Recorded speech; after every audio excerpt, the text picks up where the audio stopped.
And everyone, special edition on the show today. We're talking about Scivive and longevity. We got a few people on the board who are interested in not doing the thing that everyone's generation before them did, and just keep doing the same thing. And crypto's the modern way of freedom money, freedom for using your money.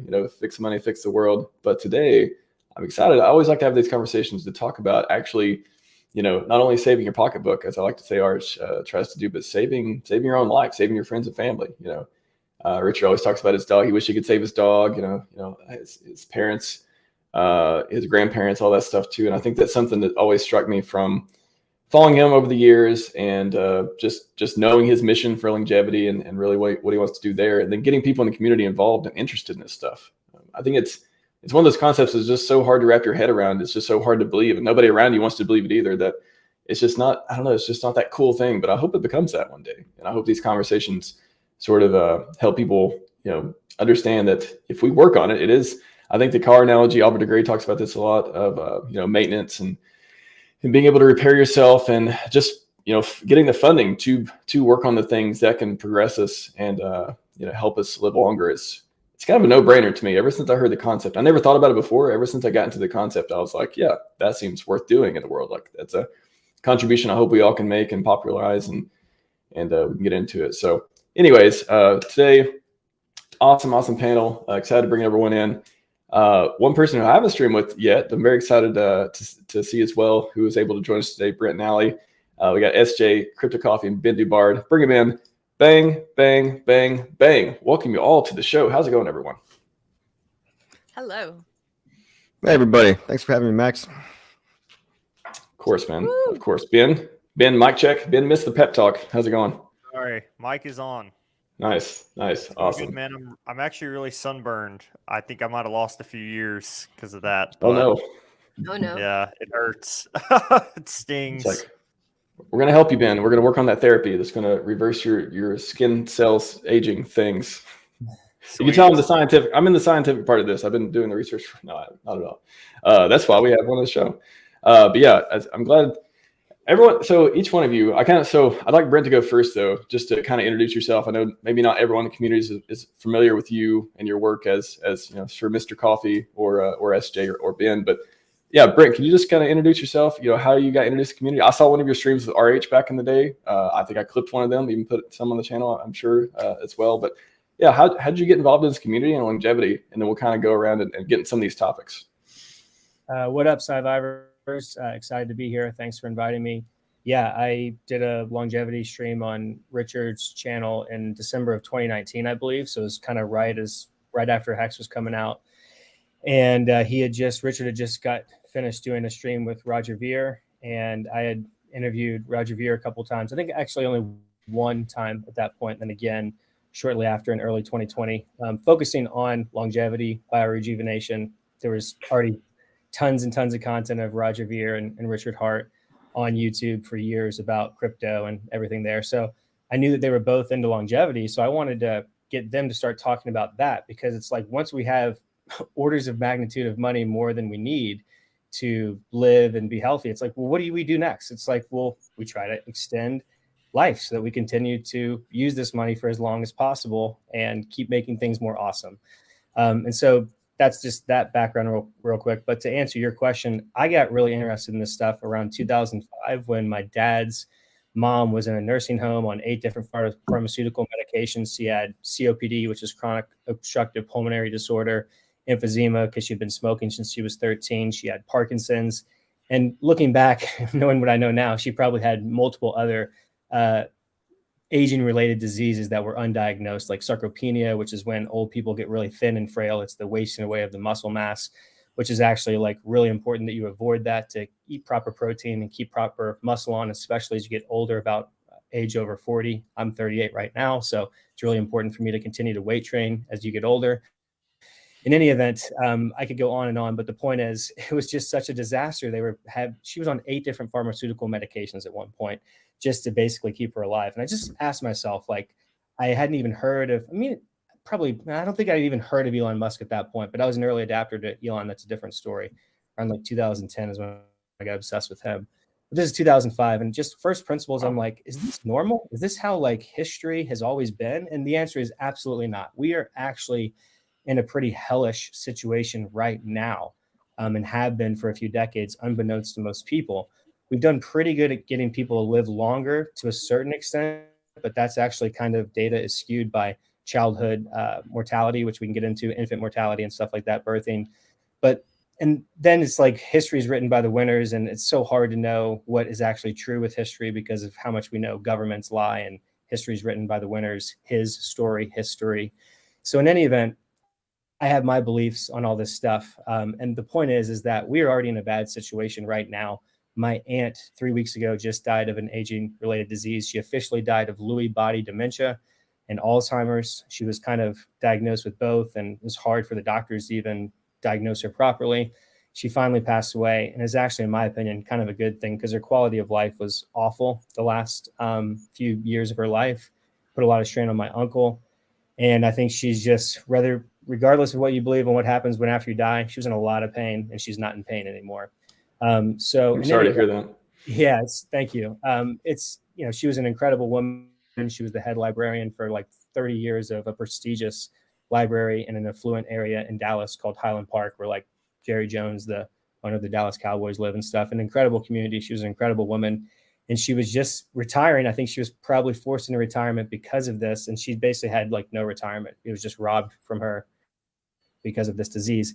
In any event, I'm going on and on. But the point is that we're already in a bad situation right now, is what a lot of people don't really realize as far as like our lifestyle and what's contributing to all these diseases and what you can do to change it. I know that's a big question people have. We can talk about that. But one thing that I just want to say real quick is you want to separate this conversation into two different things. Number one is bio-rejuvenation.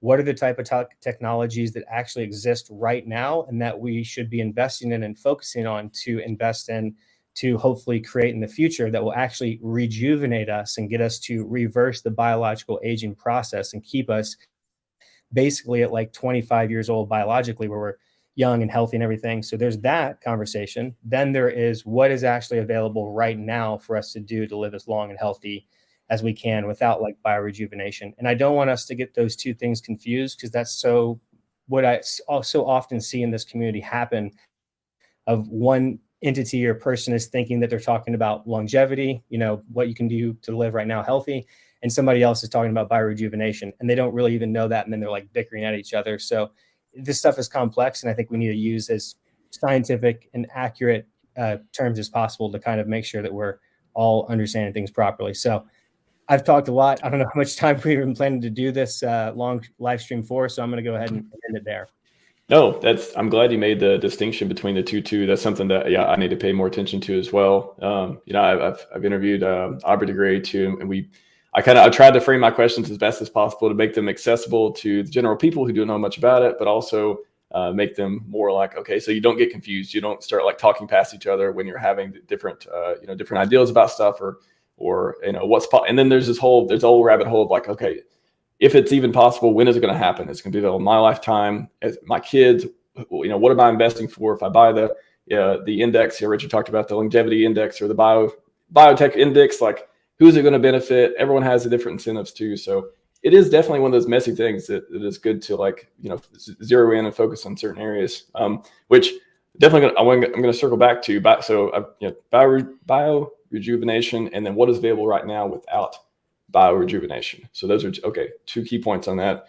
I'm going to come back to that because I want to talk about health span versus lifespan as well, which I think it's a good distinction to make. But SJ too, I wanted to just ask you within the context of Scivive, because this Scivive longevity, I think Richard talked about it a lot. He's I've interviewed with Brent and many other people in the community as well. It's $27 million to charity for the SINS Foundation, and then Aubrey has a different foundation as well now that's working on a lot of stuff. But in Scivive, how is it, there's a whole chapter devoted to it, but how is it framed, and how is how important does Richard make it seem in order for all these things to come together? Money, power, respect, longevity is a big piece of that. What strikes you as the most? How does he frame it in regards to like getting the most out of life, I guess? I mean, that's a great way to put it. That's what it is getting the most out of life. right? So he goes through all these other chapters on, how to do well in your finances, how to do well with your relationships, and how to do well with your personal, getting to know yourself in general, right? But I think the way he kind of frames it is that really none of that matters if you're dead. So it's really cool. In fact, longevity is my favorite chapter in the book, because really you can see, not that he's not passionate about the rest of it, but in Scivive, and then in that interview that you just had up with Brent and Richard, I mean, I've been talking about that. I just saw it for the first time recently, and I've been talking about it a lot because it's really one of the places you can go to see the man behind all these coins. You really get to know who Richard is and what his mission in life is. It's not just Hex, it's not crypto, right? That's not what he's most passionate about. And that's very evident when you watch a stream like this, or when you read the longevity chapter of Scivive. It's, it's really framed in such a way that, yeah, all of these other things are great, but like you were saying earlier, his dog's passed, and other people in his life his grandparents are passed away, like he also puts it in terms of, what if people like Einstein and Tesla and, all these other brilliant minds had been around longer and had the ability to maybe even work together, right? Like, how awesome would that have been? So it's really something that I see as his number one passion in life, and the number one thing. I mean, he wouldn't have raised that $27 million for Sense if it wasn't something that he's extremely, finds extremely important, and really thinks that that's what we should be focusing on. I wasn't here for the earliest rendition of the coin, right? Because it was before it was Bitcoin Hex, it was something else, and I'm pretty sure that was like longevity based, right? Like I think it kind of revolved around something that was more scientific, right? It was CFD token, and it was about it was powering like engineering type stuff. It was in that area, maybe not longevity specifically, but it was focused on like solving real world problems. So there's that. Gotcha. Yeah. And I mean, and that's one of the things he said, that the thing I just clipped recently was, that's what he says is the number one thing, right, in the universe, is the way he puts it, right, is making sure that we're around long enough to, take care of all the problems that may come up, right? The longer that brilliant, capable people are able to be around, the better our existence is going to be. And I completely agree with him on that. Yeah. Go ahead, Coffee. CFD token was computational fluid dynamics, useful proof of work. Basically, if proof of work is really just bad for the environment, the thought was that you should just put it to good use. So by doing, protein folding or all these crazy things that computers take a lot of power to do, but instead like mining a cryptocurrency while doing that. So getting a bunch of people to divert their computing power individually towards solving engineering problems. I mean, fluid dynamics is one. I mean, you could see all these different use cases like rockets, space travel, whatever. But then he went bigger than that even. Yeah, okay. So he just decided, why not just make everyone rich, and proof of work kind of sucks anyway. So like, let's not reinvent the wheel here. Let's do something that's less difficult that could help more people, which is really just freeing them of their time. Shout out to CFD token. Yes, the thing that almost was, but it became Bitcoin Hex and then Hex. So I'm happy that I'm happy that Hex exists. Sticking with copy here for a moment too. I wanted to go through this because I'm not sure a lot of people saw this. Me and King Kate Honey a while back, 9 months ago. There you go. Did a stream about debunking different reasons that people have to be I affectionately refer to, and for Richard to say this too, like pro-death. It's probably not the most like nicest way to put it either, but it's kind of funny when you say it like that. Well, they are. So many people out there are just like doomer mentality because their life sucks and they think it's going to suck forever. They think it has to, right? So they dig themselves in this hole already. Like, oh, I wouldn't want to live forever. It's like, yeah, but if your life was awesome, then maybe you would. So maybe like stop with that. It's just a terrible, powerless way to look at life. I think it's kind of weak-minded. But hey, if you want to die early, right, just kill yourself. I've heard someone say that before. Yes, that is one way to do it. Which of these You know, I went through, like, I think we talked about 10 different ones. I'm sure there's even more, but the ones, I feel like that's the hardest hump. And I talked to Aubrey about this during the interview too. It was like, how do you get people past the point of even believing this stuff is possible? That I mentioned my friends and family, they're like, what do you like? It, you know, they laugh at it generously. Oh yeah, that'd be nice. But it's never really a thing that even enters their mind as being able to do. I don't think I don't think you're ever going to get everyone to agree with you. And there's really diminishing returns on trying to get certain people. I mean, you know, some people, they might be highly intelligent, but not have a very high degree of open-mindedness. And we see that a lot, right? The world, what's that Coolidge quote? The world is full of educated derelicts. That's one part of it. But yeah, there's a lot of people that they also base their profession on not understanding things, right? They're getting paid this way, so it doesn't financially benefit them to think a different way. Look at the pharmaceutical industry. And so I guess you just got to stick with those like-minded tribe of individuals that you encounter along the way, and not get so wound up wasting your time. Because I've fallen victim to this, right? Just getting upset that other people don't think the way I do, right? I'm sure everyone has gone through this in, like, you know, their adolescent era. Well, at least that's when, more so when I was doing it, where it's like, man, if everyone just thought like me, the world would be awesome. And, you know, obviously that's a bit narcissistic, but then you kind of just have to come to terms with everyone's on their own path and on their own unique journey. So you can meet them where they're at. And if they're not up to that level yet, sometimes it's kind of like getting people onboarded into crypto. You could beg and plead and try to get them to understand, look, the Byzantine generals problem. Oh my God, look, it's solving the inflation. But a lot of people at the end of the day, they just want to go home and watch Netflix. They're like, there's no problem with my money, you know, until there is, until the bank shuts their account off for whatever reason. But you know, it's just not worth it sometimes when there's 8 billion people out there. You might as well focus on, you know, maybe the 1 or 2 billion that might listen. But even with crypto, it's like you can see people who've gotten rich. You see people who've been successful one way or another for being a founder, holder, exchange, you know, that old saying too. But with living longer, living to be even over 100, it's something that's like Guinness Book of World Records. Like, it just doesn't happen. Like, it's so rare. We are actually, it's a notable event when it does happen. And never seeing anyone in the family. Now. It's kind of getting common, but yeah, we're reaching this asymptote where it's like health really deteriorates, like Brent was saying, at this, you know, 80 and up range.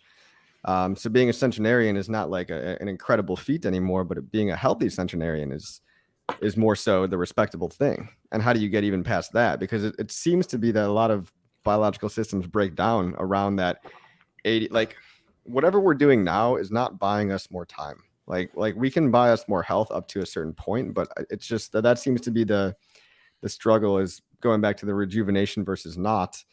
And I want to expand on those two categories, Brent, because maybe I'm not really understanding, or maybe I just didn't understand the first time you explained it. So you're saying there's rejuvenation, which is increasing health span, right? Not lifespan, but health span. And then there's the other category, which is just non-rejuvenation. No, that's not what I said. Sorry for the confusion. I'll take that as my fault. I'll try to be more clear. And there's a number of quotes that I have just listening to Crypto Coffee and Max. Everything you guys have said, I agree with up until the last part, Crypto Coffee, where I'll clarify. But so here's a quote. It's difficult to get a person to believe something when their job or salary depends on them not believing it, right? That's pretty much what you're articulating. Some people just want to live in their bubble. They don't want to believe something, or, you know, they've spent 40 years and written all their books and everything as a professor on an idea that they find out is wrong. Oh shit, what do? Do I admit it, or do I just keep covering it up? Most of them keep covering it up. And then that ties into the, you know, quote that scientific advancements are measured in tombstones, meaning that sometimes you have to have the old guards die off for the new theory or the new belief or the new system to come through. So I think all that is part of what's going on here. To answer, then I want to go back to something Max was talking about as well too, but to answer your question directly here, Crypto Coffee, what I was talking about is there's actually has science-based evidence right now to live as long and healthy as possible with things that are actually available right now and accessible to pretty much everybody. There's about 8 billion people on the planet, and a few billion at the bottom are only living on $1 or $2 a day. So we have to kind of be clear here and talking about like what's actually accessible to everybody. Mm-hmm.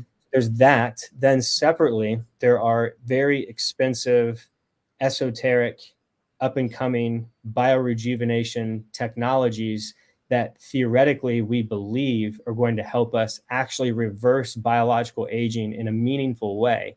So that, and this is where I use the brand that might on X and on Instagram and on YouTube. I haven't ever uploaded a video, but I have the handle on YouTube, and I have solvingaging.com. It's a kind of brand and idea that I want to maybe expand upon. So we should think about this as aging is a problem that can and should be solved. Some people don't believe that it can be solved. So it's one thing if people don't even believe it's possible. Why waste your time on it? Who wants to waste your time on anything that's literally impossible?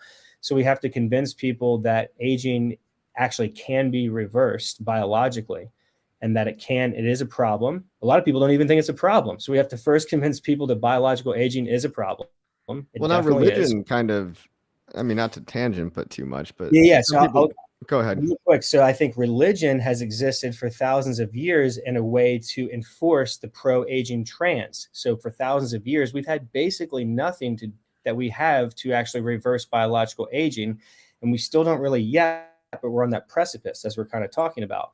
So religion is there as kind of the guard to tell people, no, there's nothing you can do. Aging's a good thing. And these in a better place now, they're in heaven. It's a coping mechanism so that we all don't go effing crazy. I don't know if we're allowed to curse on here or whatever, but do you see what I mean? It's actually an important, it has been, you said go for it? Yes, feel free. Religion has served a relatively necessary purpose for some people. I like to say religion provides nothing except for emotional solace for those who require it. Now, I don't require it. I'm not a religious person, but it can serve a purpose for some people who deem it necessary. And so what religion has done philosophically for aging and death is it's allowed people to cope and come together and grieve and mourn and get over it. That's actually relatively important. But if we're moving into a world where we can actually reverse biological aging and we're no longer dying of aging, then we don't need that coping mechanism anymore. And I want to get rid of all death by engineering it out on every way. So the statistics are basically this.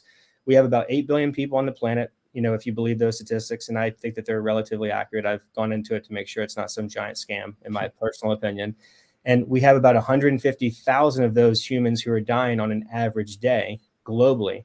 And out of those 150,000 people dying on an average day globally, about 110,000 of them are dying from aging or age-related diseases, more accurately. So those are what we talked about before with, heart disease being number one, cancer being number two. The third reason people are actually dying is actually basically from medical malpractice. There's more scientific terminologies from this, but it's basically their doctors killing them, whether they're doing it on purpose, the doctor, in most cases not, but just from giving them bad advice is actually what's happening. So, I like to say from Naval Ravikant, be careful who you follow. Be very careful who you follow. Always question everything, first principles. You always want to get a second opinion with any type of important health advice from any type of a doctor. Harvard came out with a study, I believe in 2021, Harvard Medical School, that showed that in 2 years after doctors graduate from medical school, about 48% of what they were taught has been proven wrong. So, I mean, we're in such a transition here in our world because of all the data and the scientific papers and technology changing everything. Like everything's changing. So if you have a doctor that graduated medical school in 1977 and they haven't been keeping up with the research, that could be like the most dangerous person to take advice from because they're just living in like a completely old world. Meanwhile, you have a person like me who I have no scientific degrees that are accredited in any type of biology or anything like that, but I've just been obsessed with this stuff since like 2005 and scouring the internet and interviewing all these people the last few years. That's how I have the knowledge that I have. So I've just been on this long rant, but I'm trying to kind of like make sure that we all understand like what's really going on here, where we're at. There's like, what is the science, the evidence-based science show that you can actually do to live a long, healthy life right now?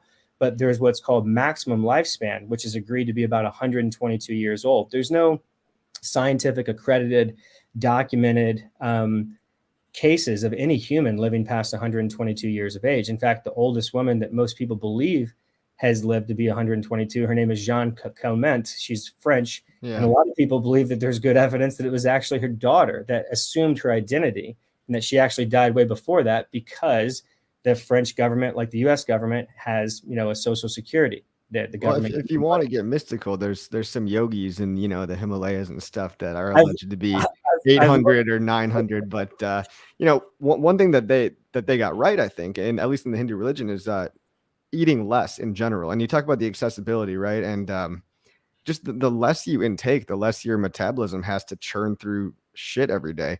And I wish I could take my own advice on that, but it's like the more we eat, it's actually killing us. Which Correct. That's one of those all cause, we have to eat, but it's like, what do you do? It's actually like an 8-step process to turn glucose, the food that you eat, into glucose that your body can use it as energy. Your body can only use 2 types of energy, glucose or ketones. And so basically, if you calorie restriction, or CR for short, is kind of the longevity or health term. And in every single model organism that we have studied, we've seen life extension and health extension by proper CR. You don't want to starve yourself. That's like not good.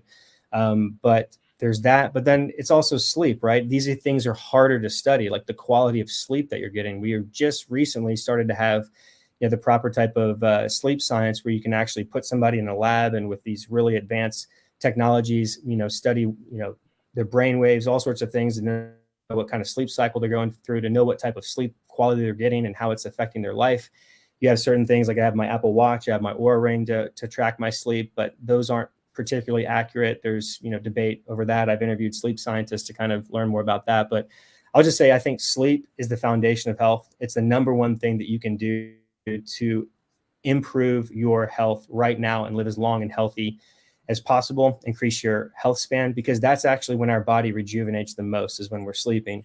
And so we could talk about like, what are the simple, quick things that you can do to live longer. And then that brings me to really briefly, one thing that Max and Crypto Coffee were talking about a few minutes ago was also about the health span versus lifespan stuff. So if you increase your health span, then by definition, a default is going to be you're raising the probability that you're going to live longer. Nothing's guaranteed. I can get hit by a truck when I walk outside after this live stream, right? I'm not, delusional. But if you're healthy, people don't die of diseases, and calling aging a disease in this scenario. So that's why I want to solve aging. I want to reverse biological aging back to the point where you're about 25 years old biologically. And then at that point, you're wiping out that over 2/3 reason why we're actually dying right now, that 110,000 out of 150,000 people are dying right now. Then I'm also been investing in Tesla because I believe that we're going to self-driving cars. We still have over 1 million, anywhere from 1 to 1.2 million people dying every single year globally of car accidents. And then that's not just old people, that's young people, healthy people, people that had their whole lives. I just saw 6 weeks ago in July with my sister, wife, and 2 kids in the car, a motorcyclist, 24-year-old, just alive 1 second, dead the next second, head on into a van right in front of me. That really affected me and made me even double down on my Tesla stuff. But in any event, I'm rambling here, but these are, I think, really important things for us to like consider and categorize. And whatever people want to talk about, we can talk about it, but I don't want things to get too confused or to people to think the wrong thing. You know what I mean? Funny enough, like, go ahead. As far as the accessibility, the non-rejuvenation stuff, right? The stuff that 8 billion people in the world can probably do with a little bit of effort. I always go to this trifecta of sleep, eat, exercise in that priority order. You know what I mean? And that's just kind of, Perfect. Yeah, I don't, there's no official study I read or anything like that, but it just seems to be the general consensus that like, you got to get your 8 hours, you got to eat right. And then you don't even really need to exercise that much a day. In fact, a lot of people, David Asprey thinks a lot of people over-exercise and that you can get a lot of the same amount of cardiovascular fitness and everything done from just 15 minutes a day versus overworking and running for 2 hours a day and stuff like that. So, yeah. Crypto Coffee on that real quick. I started off studying like just centenarians, people who live to 100, and centenarians, super centenarians, people live to about 110 or 115. They're incredibly rare. I started off kind of like 2006 and 2007 researching those people. Like pretty much none of them were professional athletes or anything like that. They're people who just continue to stay active throughout their entire life. So especially as you get older, I think we probably have a much younger audience here, but you get in your 40s, 50s, 60s, 70s, 80s, just gardening. Don't go to that one floor. So, if you have 2, levels in your home, keep the stairs, go up and down the stairs every day. That gets the heart rate up. Go outside on walks where our bodies are meant to walk. That 10,000 steps study actually didn't really have much science behind it, but the more and more we've learned, that 10,000 steps daily is actually like pretty good advice. So, I mean, I exercise, I play basketball, I weight train, I sauna, I do all that stuff, but I'm 38 years old and I'm healthy and it makes me feel like the best version of myself. But So, so on that 10,000 steps Yeah. thing. So, what I hear from that is, I mean, this is all according to David Asprey, but he called bullshit on that particular thing because it was all due to the original person that made the very first pedometer in Japan, right? And in order to sell more pedometers, it was one of these old-fashioned ones before the iPhone, before all that. They basically just claimed that you should try to walk 10,000 steps a day. And they made that up totally, completely arbitrarily. So there is no, I mean, it all just comes from this one company trying to sell more pedometers. But I mean, that's not to say, walking isn't.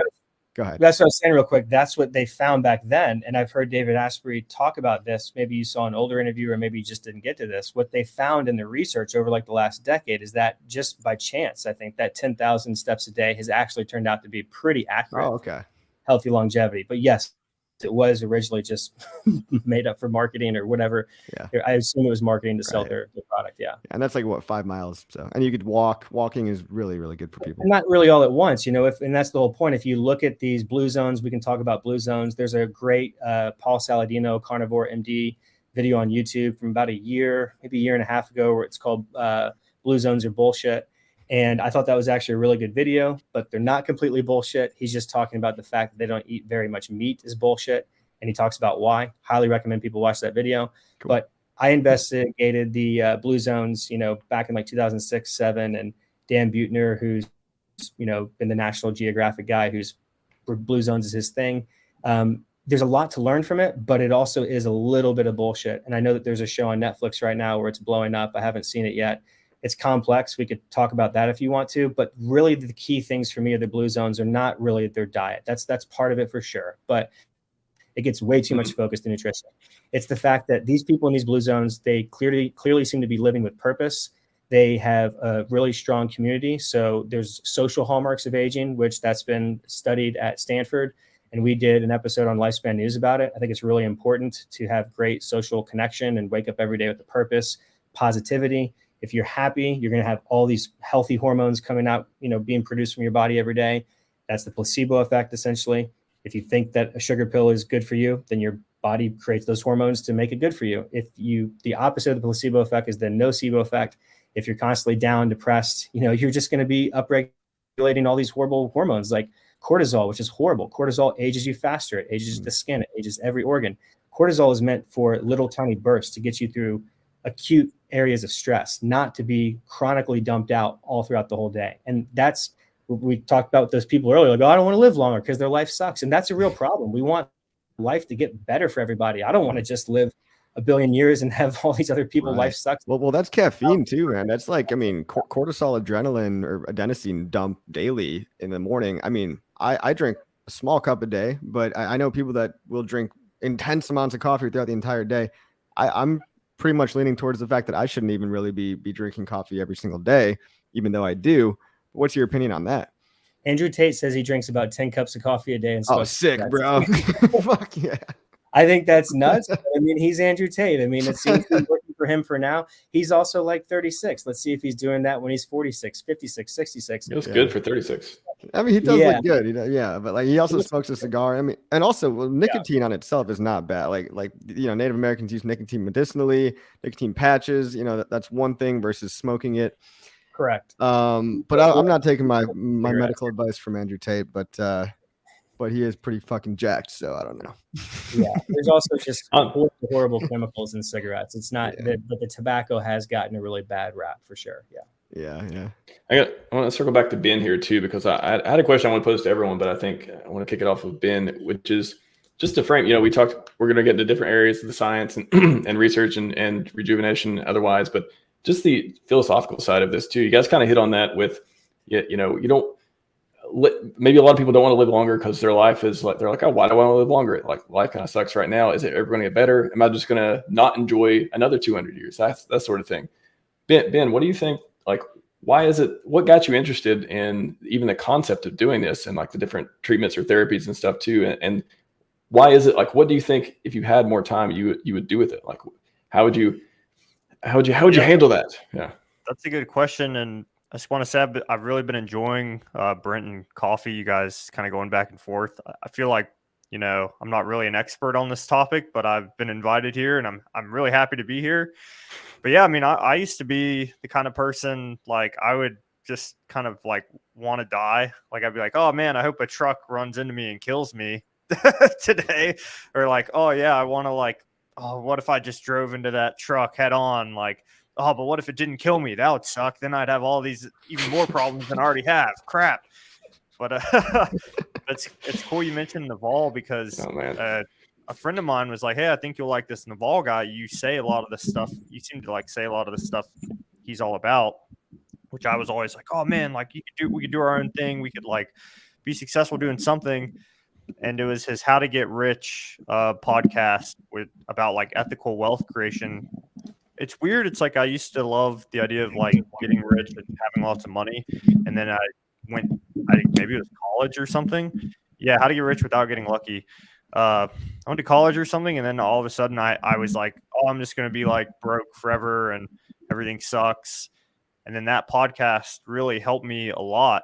And I was like, wow, like feel like this is amazing. And then Richard Hart was the first person I ever heard the ideas of like reversing aging. And I remember on his live stream where he said, how many years on average, how many years longer do you think humans would live if we cured cancer? And I'm thinking like 15 years or whatever in my head. I'm like, yeah, it'd be a long time.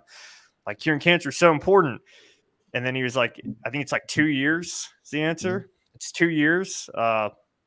So he's really the first one. So I was like, wow, this makes so much sense. Like we should all be about this. And it's weird because I tell people that stat, like that was the statistic that I heard that I was like, oh, well, this all makes logical sense. Your body, as it ages, it gets more susceptible to like diseases and stuff. So let's try and slow down the aging. Like that makes a lot of sense to me, but it's weird. People really take it the wrong way. Like I want to check out your playlist you were showing RHMax because that's arguments I've heard. It's like, I'm glad Hitler's dead. It's like, whoa. I was like, wasn't he assassinated? Yeah. Every dictator.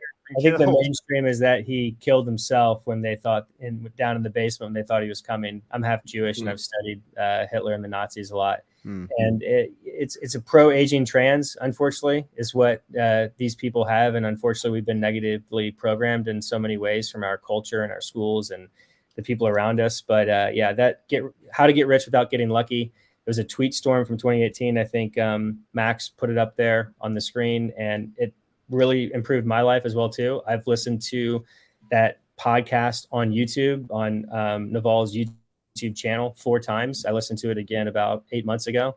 I highly recommend. I mean, you can't listen to that enough. It's just like 3.5 hours of just like incredibleness. Naval is a genius. He's changed my life directly. He was influential in me understanding Bitcoin, crypto at a relatively early phase as well too. So just wanted to chime in on that, Ben. Cool. Yeah, huge fan of Naval. But me and Ben did streams about him, like him and Alex Hormozy, and a few other people too. But yeah, go ahead. Richard Hart, Naval, and Alex Hormozy are 3 guys who've just like immensely impacted my life. I would listen to this like just nonstop. Like I would just keep listening to it. I'd go on walks. I'd go to like the river walk in my town, and I'd just walk and listen to it, pause it, go home. Maybe a few days later, come back and just start listening to it again. Like it makes you want to listen to it now. It's like, yeah, it's so long that like every time you listen to it, you pick up something you'd never heard him say before in the thing. It feels like, but that's kind of how I like 4 times and listen to it over and over and over again. You're on the right path, Ben. I need to go listen to it again tonight, maybe. Yeah, I've heard it all before, like several times. Might have to reload that into my YouTube watch playlist. Has I think anybody the rebuttal to like the whole dictators will live longer thing is that dictators don't tend to have a very long lifespan in general. I mean, I think 140 out of 143 Roman emperors were assassinated by dagger. They like their daggers over in ancient Rome.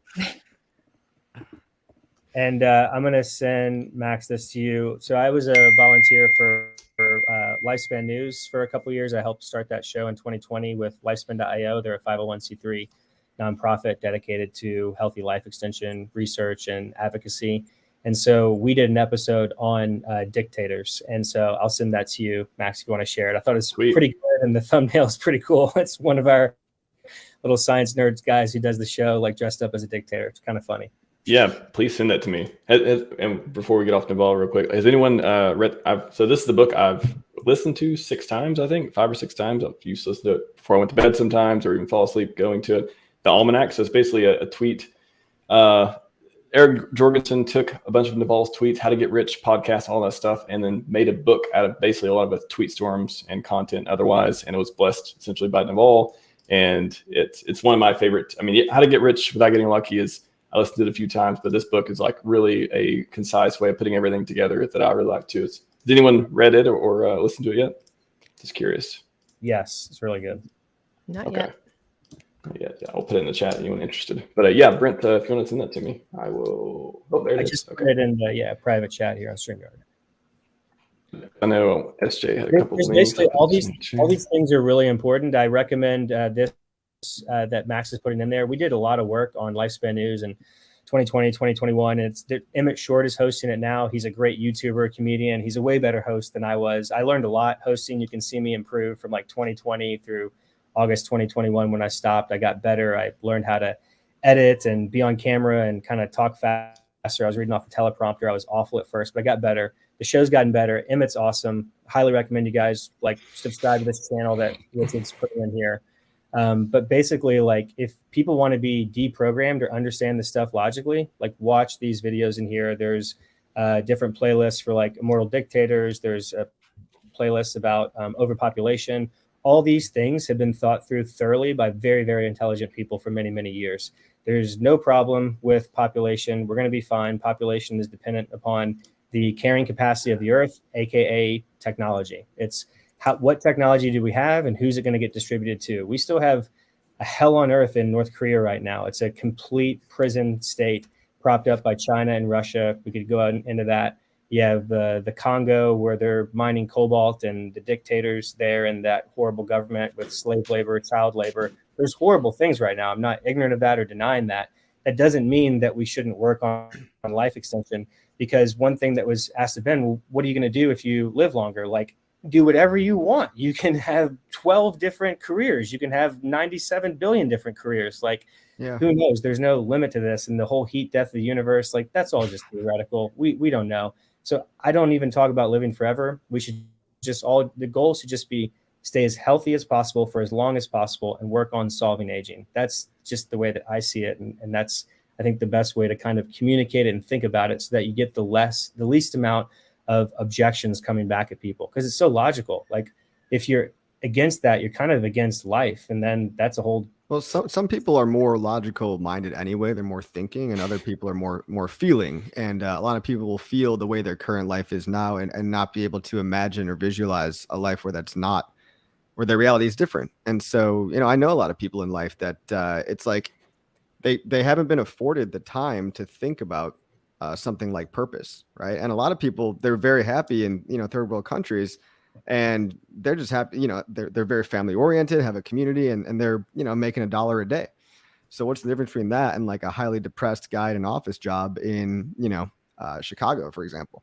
So it's like I wish we could buy people enough time to think about their greater purpose, but it does take a bit of, I guess, maybe courage to actually want to think better for yourself. I don't know how to help people that just don't want to do that. I completely agree with you. I've traveled to 45 different countries. I've been all over Southeast Asia. I've been in these places where they're extremely impoverished, and these people are an incredibly happy people in general. When I first got to Indonesia, we were on Bali. I'm like, oh, get in the cab or an Uber or whatever, or talk to the person that's giving a massage. Oh, where are you from? Making small talk. They're like, I'm from down the street. They don't even think of leaving their island, much less their country of Indonesia. So it's just a different mindset. But these people are very happy. They're very content, but they don't have that type of growth mindset. They don't have the wants, wishes, dreams, hopes, desires, aspirations that we are kind of taught in America of bigger. I mean, I'm from Kentucky. As soon as I found out about Silicon Valley and how much opportunity there is in technology, I'm like, I'm getting out there. So this whole country is kind of based on this inherent dissatisfaction with life. I mean, the people crazy enough to come here in the first place were mad about a 3% tax on tea. And then you got people like committing mass genocide as they move their way west just to mine gold. And they're like, there's gold up in them there hills. And now it's like crypto is the new gold rush for these certain types of maybe psychopathic psychopathic tendencies. I don't know what it is. A little bit of the dark triad that people in especially America tend to have, because we're born with, or the culture at least is not necessarily our friend. Terrence McKenna says that it's like the culture doesn't tell you to be happy. I mean, that's somewhat of capitalism as well, telling you need these external things in order to be whole. Maybe it's a little bit of just our particular American culture though too.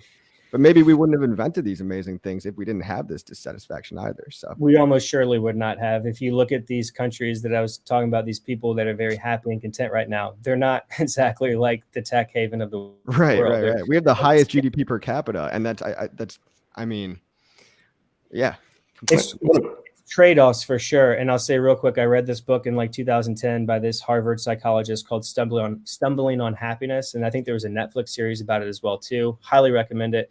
The word happiness is one of those words like God or love or consciousness, where we use these words, but when we use them, one person might be thinking about something completely different from another person. So these really subjective words that get conflated, and we need to make sure that communication doesn't break down with these type of things. So what I try and think of is I'm content. I'm like happy with my life. I'm a very happy, positive person, but I'm also striving to be the best version of myself every single day. I'm always trying to do more, want more.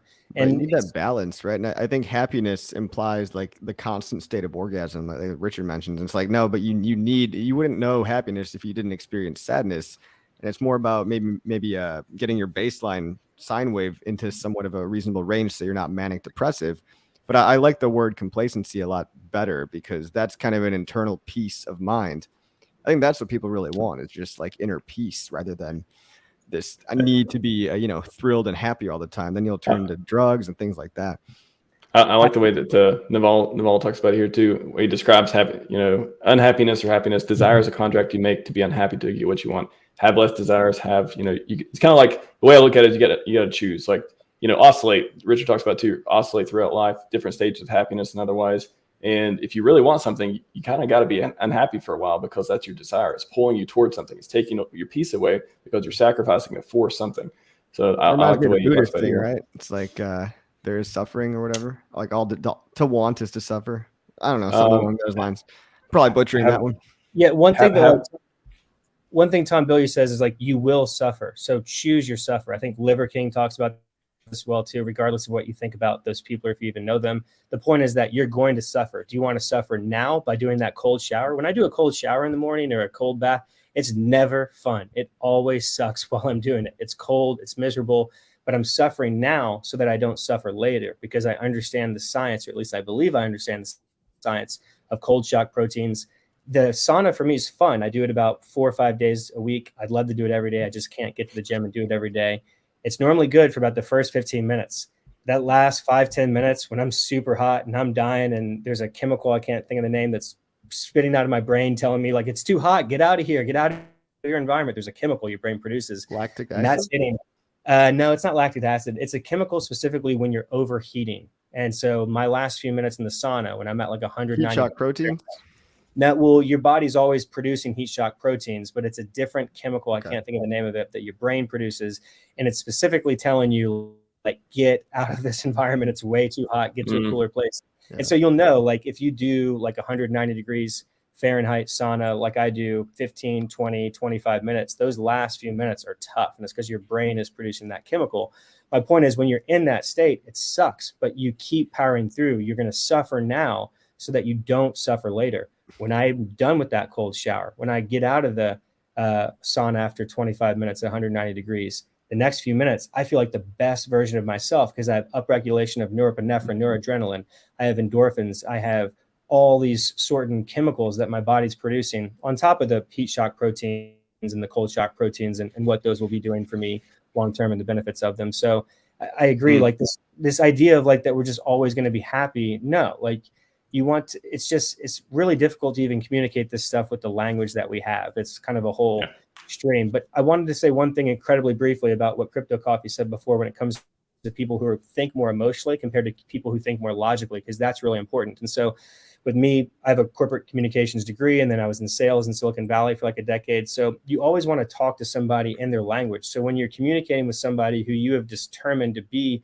more of a emotionally reasoned person, then tell those stories, try to relate with them, use more emotions, and try and say, hey, do you really want your grandfather to die? If you know that they like love their grandfather, for example, come at them in a way that can build that relationship and kind of bridge that gap. And with other people who are more logical, you can explain them things very logically, like kind of how we've been doing on the stream, on why it's logical to want to live longer and why it's actually possible. And we can get into more of the science on that if you want. But the final thing I'll say on this real briefly is a quote, which is that it's very difficult to convince a person using science and reason when they didn't come to their existing belief using science and reason. So many people are programmed with our beliefs that are based off nonsense. We've been taught by things by our parents, our government, our teachers, our community, and so much of it is based off nonsense. So unlearning is actually the most important skill moving forward, as all these technologies What's that one? Like, money is the root of all evil, right? Like, that's an emotional thing, right? You're like, oh, rich people equal bad. And then you're like, wait a second, why? Like, how many people are actually? It's going to be tough. Because I'm not rich. That's why. Right. I mean, most rich people I know, they're actually not bad. I mean, maybe 10% of them are, but not all. It's a weird hate of rich people. It's like when I grew up, I never hated rich people. I kind of looked up to them. I'm like, wow, this guy's super rich. Maybe I'll do that one day. I never felt like this. Oh, they have too much money. They should, like, they're evil for doing that. It's such a weird thing to get past. Almost an evil thing to think that they should all give you money for not doing anything, right? It's like, some evil people have tried to do that before in history. It didn't work out so well, thankfully. I want to pose this real quick before we move on. Fast Abdul, very first word oriented problem. This is something I didn't cover in this playlist. I just realized is the ideal that may be criticizing working on longevity and rejuvenation, all this stuff. There's so many other problems. Like, why is this even why aren't we in working on all the people who don't have clean water and all the poor countries we talked about before, all that stuff? Why is it even moral to work on this type of thing versus all the other things to reduce human suffering all the other ways?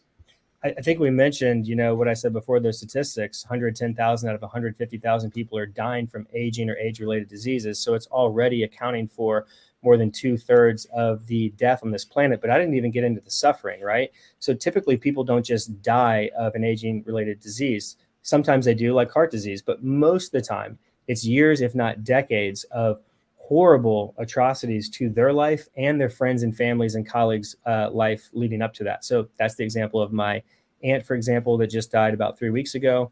I mean, fortunately, my aunt and uncle did very well for themselves. He was an attorney. He's retired now. I already told you she was the head librarian. They had plenty of money, so they had in-home care for her. This lady, Jane, was an incredible woman that took great care of my wife, but the stress on my uncle, on us, I mean, people really start thinking about this. Like, we just don't think about it because of what we talked about earlier with like the religion. We've kind of all in this pro-aging trans where we think that aging's fine and it's natural and there's nothing we can do about it. I mean, it's natural, but there's a playlist on Lifespan News. It's not even natural. I mean, we have, naked mole rats that live way longer than we do relative to their, size. We have jellyfish that are immortal. I want to say to the third world problem thing.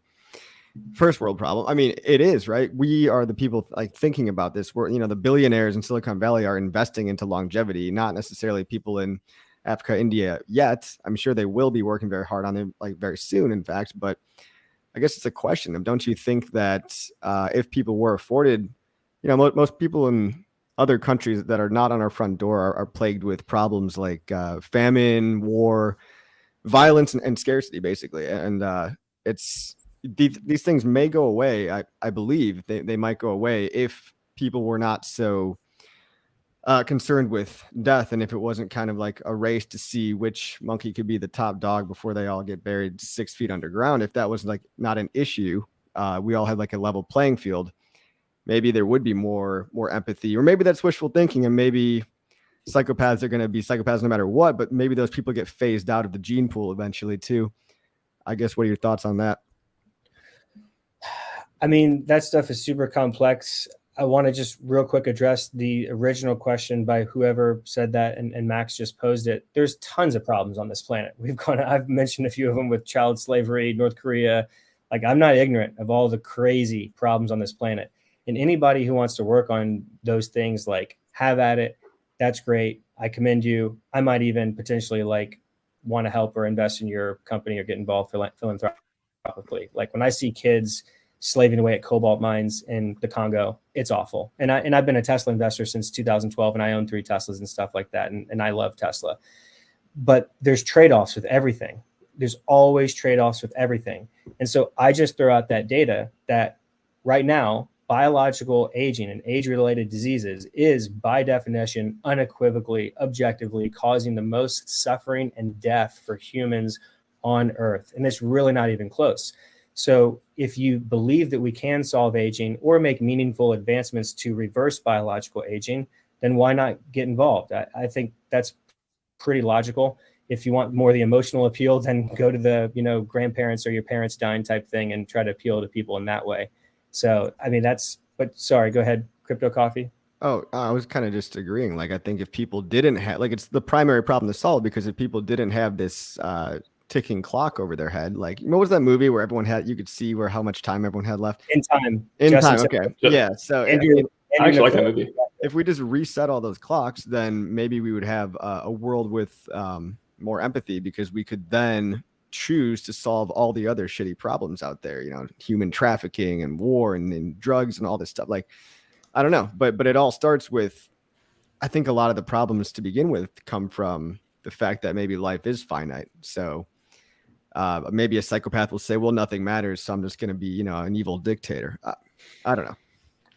I would say life is definitely always finite. People, when I streamed with SJ a couple weeks ago, I mean, I think her thumbnail said something about living forever. And I don't ever use that language. I don't chastise people who do it. It's fine. It's kind of semantics. And colloquially, we use that word forever, kind of not meaning necessarily like forever. But living forever is not a scientific concept, because scientific concepts have to have a way of being tested and observed. And you can never do it. It's not an achievable goal. You can never say, I've done it, I've lived forever, because another second's always going to tick by. So that's why I think it's most appropriate for people to think, I just want to try and stay as healthy as possible.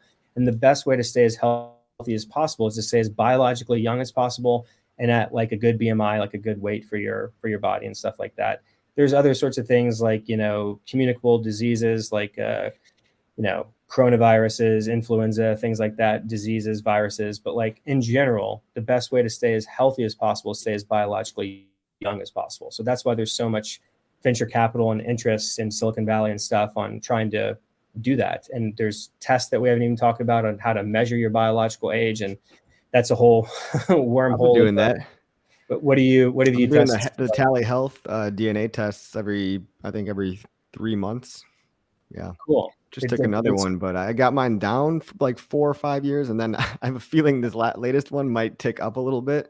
But still happy with where I'm at compared to my chronological age. But it's like there's a million different ways to test things out. We got that Brian Johnson guy, right? The human vampire. Everyone likes to shit on him. I think what he's doing is really cool. He spends over $2 million a year on testing. I mean, he's got this thing called the Blueprint, which is basically his longevity plan. And a lot of people can do the Blueprint for a pretty affordable price. I mean, the supplement stack he's taking and the regimen of exercise, that a lot of that stuff is under $1,000 a month. It's the fact that he sold Braintree for $800 million, which affords him to do all this novel testing on himself to find all these different markers of aging, and actually prove scientifically that he is younger in all these different ways. And it's like, yeah, maybe if I had a couple extra million laying around, I could do those same tests, but I can still look at what this crazy guy's doing and try to copy some of that.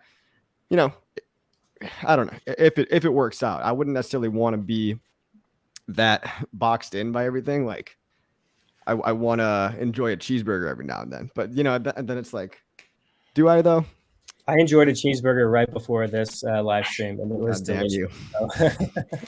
Brian Johnson is definitely interesting. He's doing really good things in my opinion, but he's very controversial with many leading longevity scientists. So I do want people to understand that. His medical advisor is a medical doctor named Dr. Oliver Zolman. He was our first medical doctor partner at my old company, Longevity Plan, in 2020. I know Oliver well. He's a very nice guy and brilliant young scientist, and I respect Brian Johnson for everything he's doing. I think he's doing way more good than bad, but he is controversial, and that's good. We need people like him to come in. He's leading into it too. I mean, yeah, he is for sure. Yeah.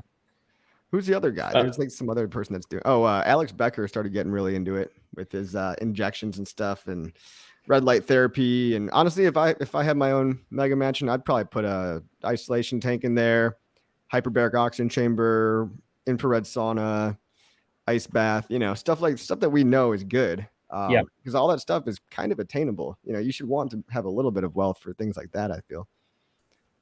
Sure. Yeah. And go ahead, Max. I was gonna say there's a lot. This stream could go on for a long time. However, it's gonna have to go on for another 25 minutes. So I just want to get SJ in here before she falls asleep. She sent me a couple links here, and I want to talk about the 7 longevity rules. I think Brent had some comments on this. You might have sounded like you watched a little bit of it and may have some comments too. But anyways, I'll hand over to SJ, and I can click buttons. Yeah, I think mostly my concern, not necessarily concern, but my question and what I'm looking into more now is firstly intermittent fasting. I've been doing that for a very long time because for me, it was more in terms of helping to curb this habit that I grew up with where my mother and my sister, my niece, they all still do this. They eat when they're bored, they eat when they're anxious, they eat, they just eat whenever for whatever reason. And so for me, when I started doing intermittent fasting, it was more of a mental thing versus, weight maintenance or anything like that. And from not this video, but the other one, he talks about the fact that it's really not as beneficial. And maybe it's better instead of skipping breakfast to cut yourself off earlier in the evening. So I'm basically trying to kind of weigh out, who am I listening to? Like who has you're playing with the time window of which you're fasting. Right. But then also is that even, do I even need to do that? Right. Well, there's no one size fits all, I feel like, right? Like you got to learn what works individually. Mm-hmm. Correct. I think that's definitely correct. If you want it, sleep's the foundation of health, as we talked about. I think one of the best things you can do is restrain from eating or drinking anything for about 3 to 4 hours before you go to sleep. Yes, so that's what I just heard. Yeah, and it's going to help you not get up and pee in the middle of the night. It brings down insulin. And the reason you don't want to get up to pee in the middle of the night is because when you get up to pee, then you're up, and then there might be light to, wake you up and decrease melatonin and stuff like that. So I think in general, like waking up when you're ready to eat, go ahead and eat, maybe keep your window to 4, 6, 8 hours. Just really, it's different for everybody. It's a rabbit hole. We're probably not going to have time in 25 minutes to talk about intermittent fasting and everything else. But I will just say real briefly, Thomas DeLauer there, the gentleman on the right, I've watched a lot of his YouTube channels years ago in like 2016, 17, 18, when he was just starting out. He's probably done over 100 videos on intermittent fasting. And he was more focused on that and kind of like health in general back then. In the last couple of years, he's switched to focusing on longevity. And that's just not like my interpretation. Thomas has said that very clearly. So I think that's great because he's a big, 3.5 million subs on his channel. And he's jacked. Everybody likes to look at an alpha male like that who just looks like He-Man. And he's down in SoCal and doing, in general, a great guy. I think he's a good faith actor. I think it's always important to look at somebody and be like, is this person a scammer? Is this person a good faith actor or a bad faith actor? So I put him in a good faith actor category. He's got a growth mindset. He's always trying to learn and do better. And he's not afraid to kind of admit when he was wrong and just go where the science and the research takes him. So he's one of the few guys. So I've watched him for the last couple of years on keto and fasting and just a lot of stuff too. And he's one of the few people I've seen that he cites almost to a fault. He will cite sources. He will go through the research. Like he really at least presents himself as this person who has done the background research, and whether he's right or wrong on all the ideals and some of them are objective or subjective or not enough data right now. I really respect the way he goes about it. And yeah, having somebody with that big YouTube presence can only help us on for pushing a lot of these ideals forward too. So shout out to Thomas DeLauer, doing a lot of great stuff.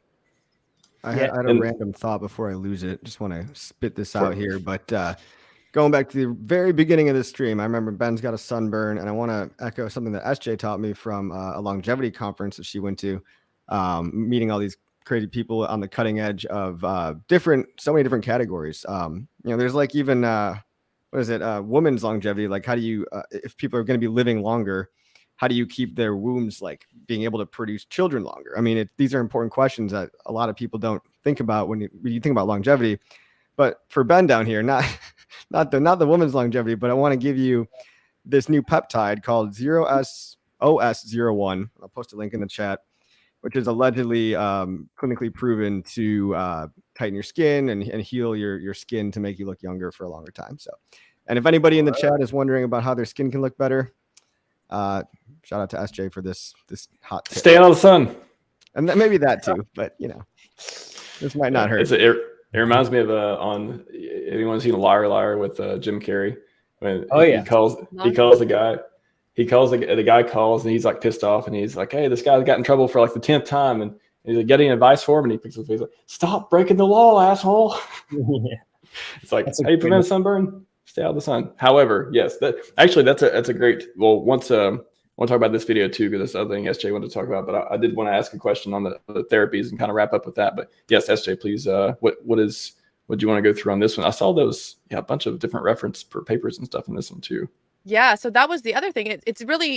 I really love this study. I really enjoy learning in general. And if I'm now learning about how to make myself live longer, right? Like super cool.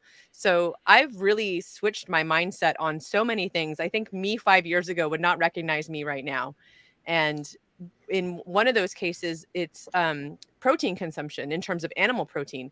I've been a vegan, I was a vegetarian, I've been a pescatarian, I've done the whole gamut of it. And what I'm learning now and what I've heard over and over again is really the more protein you eat, especially as you're aging, as you get older, the better it is for you. I've heard that you can do that as a vegetarian. It's just difficult, right? Because you have to kind of supplement with a lot of things in order to get everything that you need protein wise. And I'm not anymore. I go to my thing now is I like to go to farmers markets to get my meat, my protein, right? Like I'm very conscious of the type of meat I'm putting in my body. I want it to be high quality. I don't want to eat meat that's like, I call it sad meat, right? Like something that's been in a small chamber in the dark for its entire life, right? Like I want to know that I have happy cow meat, right? So yeah, I'm a little curious on how much protein. I've heard as much as 1 gram per pound of body weight. Like 1.4. I think I watched this video, by the way. I watched a lot of Brad Sandfield's videos, and I interviewed him a couple years ago when he was kind of just starting off on YouTube in like April or something of 2021. And I believe he says 1.4, and that's not just in this video. That's pretty much what all the big health longevity influencers are claiming. 1.4 grams per pound of body weight. That's a lot. That's great. Like for me, coming from vegetarianism, years ago to this now, I'm just like, oh, how do I even get that much protein? Yeah, well, there's protein in vegetables and stuff like that. But for me, it's like I go back to these centenarians and the people that have lived the longest and stuff, and they never measure this stuff, So just eat the food that you like, eat the food that you enjoy. Definitely agree that you want to eat happy food, not just animals, but it wants to be as clean, as natural as possible. In most cases, generally speaking, it's not just always the natural fallacy is true. So, yeah. Yeah, something I go by a lot too is I hear myself saying it around the house is like clean meat. Like I'll be like, no, I don't want to go to nothing. I love Chinese food, but there's a lot, all kinds of different foods that's just filled with a whole bunch of stuff. I just don't know what it is. If I look at it and I cannot tell what it is, or I can only pick out one, like, oh, there's some shrimp in there, but there's a bunch of other stuff that could or could not be shrimp. I don't want to eat it. Like, I don't feel good eating that. So I think staying away from that. Yeah, oh my gosh, yeah. But no, I think the whole sad meat thing. I mean, we can get a little esoteric, but I do think you're consuming, the misery of that animal, right? Yeah. But I wish sad meat didn't taste so happy. It just didn't make me so happy. You want to eat real meat, so you want to eat grass-fed, steak, grass-fed butter. Butter that's not grass-fed, I call it fake butter. If it actually said fake butter on the label, you probably wouldn't buy it. And that's what it is. When these cows are eating corn, that's not what they were evolutionarily, meant to eat. They're not. They eat the corn. Everyone, even humans too. Humans should not. Think about how many of. I'm in the Midwest, right? And so we've got corn syrup, corn. Like we've just got corn in every single thing, and we're the biggest, I think, exporter of corn, if I'm not mistaken. And it's like, when they say like, oh, look at that good old fashioned corn-fed boy, you know, they mean like a chubby guy that's kind of unhealthy. Like, it's just, we shouldn't be eating this. Not to mention it's genetically modified, like totally just bastardized corn. So corn syrup specifically is awful for you. And so corn syrup is the way that your body metabolizes it and the liver breaks it down is an incredibly intensive process. And so corn syrup's a whole nother animal. Avoid that like the plague. It's not the end of the world if you drink a Coke with some corn syrup in it like once a month, right? Don't want to freak out. Mental health is important too, but like you certainly don't want to be ingesting corn syrup on a daily basis. But separately from that, I saw this documentary on Netflix back in 2008 called King Corn. King Corn. There we go. That started me on this whole journey. One of those. Yeah. Yep. It was the 1970s, and basically, you know, the boomers were having kids, and there was an explosion of population, you know, after World War II and stuff like that. And basically, they talked about how the federal government stepped in and decided to subsidize corn because it was the cheapest form of glucose and getting cheapest way to increase the food supply in America. Well, fast forward to, I haven't kept up with this the last few years, but I'm sure like many things in this country and this world, things not only don't change, but continue to accelerate. You have like a very small group of families who are continuing to lobby the government.